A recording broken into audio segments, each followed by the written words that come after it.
Should investors always refurbish? So like you said, there's two elements of refurbishing. Is it something they should always do? A 2-week job turned into 2 months, and then the builder had then vanished. We never heard from him again. So from 2 and 20 years to now 20 to 25. Yeah, exactly. Amazing. So you've kind of nailed it.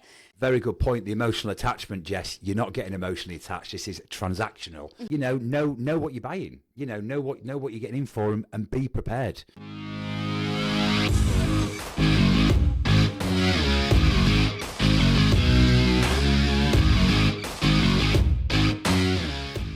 Hello everyone and welcome back to Invest in Success. My name is Jessica Chambers. And my name is Karl McArdle. Thanks for joining us. In today's episode, we're going to be discussing everything about what to do when you need to get a property straight back to market. The theme is really ready, set, sell, and me and Karl will go through it all. But before we dive into it, Karl, do you want to just tell us a little bit about yourself? Introduce yourself? Yeah, I'm the joint CEO of the property buying company. Bought and sold now, thousands of houses over the last 20 years. So yeah, nice. A few properties. Let's say that. So you got a little bit of experience. Just a little bit. I'd like to think so. Yes. Perfect. Well, thank you for joining us. It's a pleasure to have you. We are going to go through everything that you need to think about when you've got an investment property, you want to get it straight back to market. How do we go through that process? How do we do the steps? So you're an expert in this field. I have a little bit of experience, but we'll kind of go through it together. So thinking about an investment property, you've bought it, you're doing refurb to flip. What do you need to think about in terms of a refurbishment? I mean, a refurbishment's a big word. There's different types. You've obviously got a soft refurbishment where you might just give it a quick lick of paint, carpets, sort the garden out, get it ready for market. Mm-hmm. That can take anything, dependent on the builder, from 10 days to a month. Mm-hmm. You've then obviously got your bigger refurbishments, which might include doing a new kitchen, a rewire, bathrooms. They can obviously take a little bit longer. So there are a few different types. Yeah, exactly. Okay. And should investors always refurbish? So like you said, there's two elements of refurbishing. Is it something they should always do? I think in the current market, it's a good idea to try and give the property a lift. Mm-hmm. After COVID, you could have pretty much put a post-it note on a property and sold it. You didn't need to do anything. Yeah. People were outbidding each other regardless of what the property looked like. I think in the current market, you really need to try and stand out. If you've got some tough competition in the area, yours looks fresh, smells fresh, you've got that edge, it's going to sell that little bit quicker and you're going to get the edge, in my opinion, on the market. We certainly found that. Yeah, and I think you're right. In the current economy as well, the ability to be able to move straight into a property as, a buyer, first-time buyer, family moving home, like you say, if it's ready, it's fresh, you don't need to do anything apart from put your sofa in, put your TV on the wall. It's much better than having to go in and do all of that work yourself. Oh, 100%. And if you think maybe a slightly older family or maybe somebody that's not that experienced, it can be quite daunting. Painting, decorating, carpets, while it might be quite simple to guys like us, to somebody else, it might be, wow, that's a little bit too much for me to take on. Yeah. Maybe I'll go to the next property which doesn't need anything doing to it. It's certainly not my forte. The last time I painted, there was paint all over the ceiling. We painted black, so my husband was not best impressed. Yeah. But perfect. So you've experienced both markets, pre-COVID, post-COVID. Yeah. How have you found refurbs in yourself? Have you got any kind of, dare I say it, horror stories? Have you experienced always good things? Well, historically, we've found it a nightmare, in all honesty. We really did struggle. I mean, in the 20 years up until 2 years ago, I think we'd refurbished 2 properties. And we're talking about thousands and thousands of transactions. Only 2? 2 properties. The first one, we were led by the builder, told that it needed to have new windows, new doors, bit of a light soft touch internally. Sold the property after the refurbishment was done, only to then find out the property, he hadn't just updated the windows, he'd changed the windows, and the property unfortunately was listed. So we had to go through a very painstaking process of having to take those windows out and put them back in. So that was our first experience, which was a little bit of a shocker. The second experience, a 2-week job turned into 2 months, and then the builder had then vanished. We never heard from him again. So again, we kind of paused. Well, we didn't do any refurbishments for a number of years up until the last 2 years, where things have been very much different. But yeah, we did go through quite a bit of pain to eventually get to where you are. Exactly, yes. And so what was the deciding factor of, okay, let's try it again, let's dip our toes back in, let's give a refurb a go? I think the deciding factor was we'd had a particular property which didn't seem to be getting much traction, and we did have a team that had approached us and said, look, we want to work with you. The property was local, although they did say they could cover nationwide, and they managed to turn it round for us, I think, in 10 days. That property, which we were originally struggling to sell, suddenly we were getting immediate interest in the property, and I think we'd ended up turning it round in 100 days from purchase to sale and sale complete, which kind of was a light bulb moment. So we started using that team and other teams, and I think now we're probably refurbishing anywhere between 20 and 25 properties a month all across the country. So from 2 and 20 years to now 20 to 25. Yeah, exactly. Amazing. So you've kind of nailed it. How do you decide? So you said the one that you had on the market wasn't really selling. You did the refurb. What level of refurb did you do on that property? I mean, the majority of stuff that we do now, we call it soft refurbishments. Okay. You know, we're sorting out the garden, we're doing a lick of paint, we're doing the carpets, and we're in and out very, very quickly. Usually the teams are usually in and out within 10 days. Yes. So on the day that we buy that property, next day, teams are in there. 10 days later, professional photos. In between that 10 days, we've obviously got the agents and the bits and bobs, and then we're straight back out there. Okay. I think one of the main things as well that investors that we speak to daily come across is, how do you know when you've spent too much? So how much is too much? So you say paint, carpets, garden.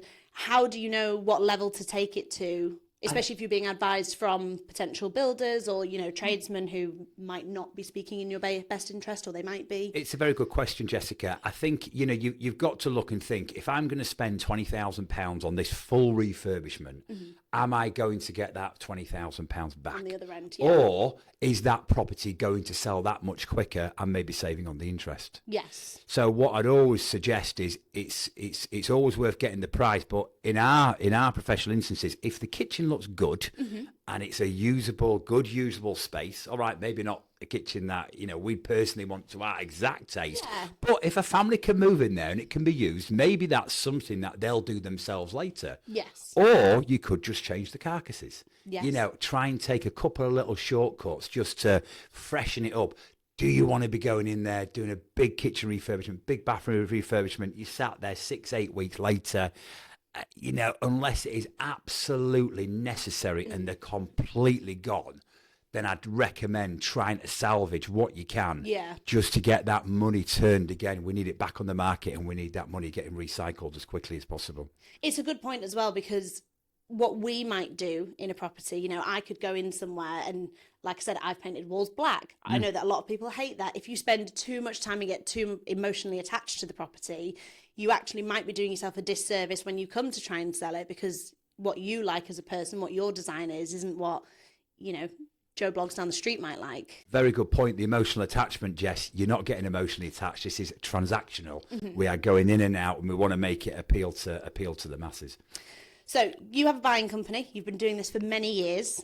For an investor, how should they be thinking in terms of flipping their money? So they're buying a property to flip. They want to do more than one potentially in a year. What does the perfect strategy look like? How many times should they flip their money? I mean, our target's three times, okay, which we're hitting. In a year. So, yeah, three times in a year. But you need to be organised, yes. Yes. You don't want to be buying your house and then you're looking for builders.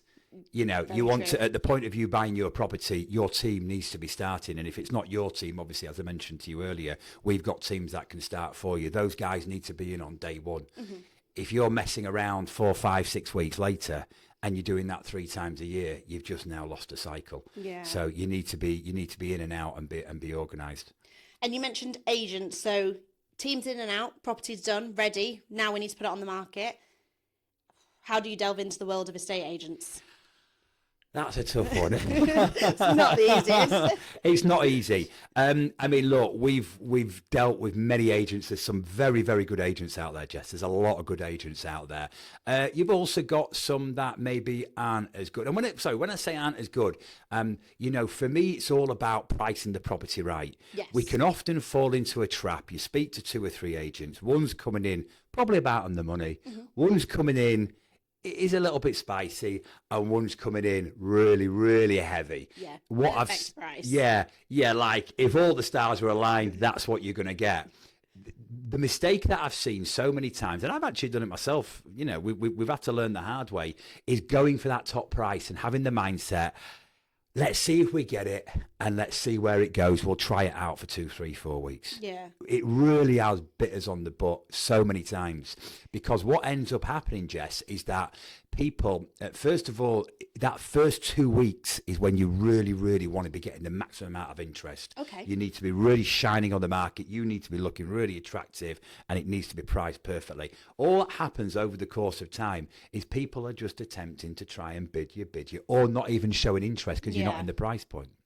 Yeah, and would I be correct? Obviously, we know, but for anyone that's not familiar, would I be correct in saying the longer something's sat on the market, the harder it could be to sell? So, like you say, you aim for the stars, you know, you have the best price possible, but you've outpriced yourself. It then sits around for months on end. Are you still going to be able to sell at that price? You're going to have to reduce. Well, that's it. You ultimately ended up coming down to the price that the first agent should have been at the first place. But what you've now just done is you've now just cost yourself 2 months. Yes. So our strategy is price it offers over the minimum amount that you're prepared to take. And then what ends up happening, Jess, is people are now bidding you up over the course of that 2 weeks. You're now getting the best people at the best price, or the price that you want to take. Ultimately, you don't have to take the highest price, because, you know, a slightly lower price might be cash and he might complete, you know, 4, 5, 6, 7 weeks quicker. Circumstances play into it as well when you're picking the offer. Exactly. Yeah. So we found that strategy works a lot better, just pricing more sensibly. And again, when it comes to agents, if you haven't got your own agent that you've used, it's always worthwhile asking the team. Yes. We've got software that can show us which agents are performing in the area, which ones maybe aren't performing as well, and then you can go to the right people at the right time. And estate agent fees. So if we are looking at a good estate agent, does that mean they're more expensive? How do the fees generally work? Well, we've kind of got the mindset that if we're pricing that property to sell, which we are, we've just spoken then about pricing at the bottom price and bidding it up. We are making their job very, very easy. Very, very, very easy. So in return for that, you know, we only want to be working with, you know, a 3-month contract maximum. And you want to be really trying to work towards that, you know, 1% agent fee. You know, you don't want to be paying much more than that. Yes. Yeah. Multiple estate agencies, how do you feel about that? So like dual representation? I think if you're pricing the property right, like we just spoke about, I'd probably go you know, with one agent to start with.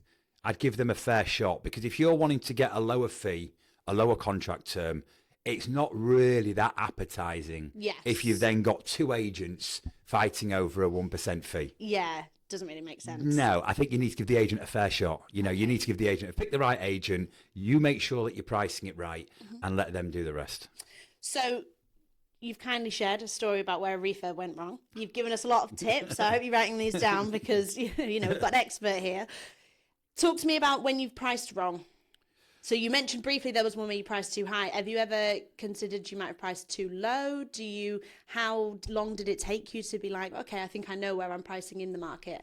Yeah, I mean, it's always worthwhile looking yourself and seeing what your competition looks like. You know, as investors and positioning large amounts of money, we need to take some responsibility ourselves, even if we're not experts. Yes. There is no harm in looking on Rightmove, looking at a 1/4 mile search. If you're buying a 3-bed semi, what am I up against? You know, what does competition look like? But yes, to answer your question, we have priced, and again, we've been kind of advised from an agent. We had priced probably a little bit on the lower side. I think we had 72 viewings in the space of a week. Good grief. But ultimately, we priced it low, and we ended up selling, I think, for about 30% more in the end. Oh wow! Because the prices were very quickly bid up. Could we have started at a higher point? Probably. Would we have got 72 viewing requests? Probably not. But equally, going low actually helped you, because you got the 30% over. eBay, my best analogy is your eBay style kind of working of bidding. Yeah. Okay. And so what would you say are the main things to consider? So obviously we've covered refurbs, pricing. What are if you had to give 3 top tips, you're looking at a new investor, they've not refurbed before, they've not done a flip before, 3 top tips that they really need to drill into their mind to make it work? If you haven't got a team, then you need to work with a team that you can trust. Okay. And that can get it done in your time frame. Yes. I think that is absolutely critical. That has been the biggest pain point for us is finding the right people to work with. I'd say that's a big point. And also, you want to know what you're spending. You don't want surprises, Jess. You don't want to think that you're spending 6K and then be told 4 weeks down the line, actually, it's 16K, and you're kind of backed against the wall. So it's absolutely critical that you're working with the right team. And again, likewise, I think if you haven't got an agent, you need to make sure that, you speak to the team and find the right agents in that area. You don't want to be selling with Fine and Country if you've got a 2-bedroom back-to-back in Leeds. It's probably the wrong agent for that type of property. I think that's also something that's very important. And, know what you're buying, know what you're getting in for, and be prepared. Make sure that on the day that you've executed and completed, you know exactly what's happening over the course of the next couple of weeks. You don't want to be scratching your head after completion and start thinking about what you're going to do. At that point, you're doing it. Thinking of the year, so we have seasons in England. I mean, they all kind of blend into one, really. Is there? Did we have a summer this year? I think it's still coming. This year. It was okay. I think we had a couple of weeks. In terms of getting the property back to market, so taking photos and things, do you have any tips in terms of when you're going through the seasons, how to make the property look the best, when to take photos, when to market? I mean, obviously, we always want a nice sunny day. So all year round then? Yeah, all year round. I mean, part of our service as well is we actually offer the professional photos. I have seen some fantastic photos taken by agents before, and I have seen some not so amazing photos. Questionable. These photos are our shop fronts. Okay. If you think of it as, let me think, I don't know, Instagram. You're not going to put a picture of yourself, with all your laundry in the bedroom on the bedroom floor and maybe last night's KFC. You wouldn't into my house. You wouldn't do that. If you were going to take that picture, that's your shop front, Jess, and it's got to look perfect. Yes. And it's the same with a house. You've got one shot. You need to make sure it looks right. And you need to make sure that those set of photos are the best photos that you can get. Look sharp, nice and bright, the light, it's all clean and fresh, ready to go, and you stand out in the market. Okay, amazing. Well, thank you so much for the tips. I feel like, if I wasn't in the property world, I've really gained a lot from today, and I have gained a lot anyway. Karl is always on hand with the team to, if you've got any questions, he really is our refurb expert. Any final thoughts before we kind of wrap up? Anything else that you wanted to say, or any other key takeaways? Just be prepared.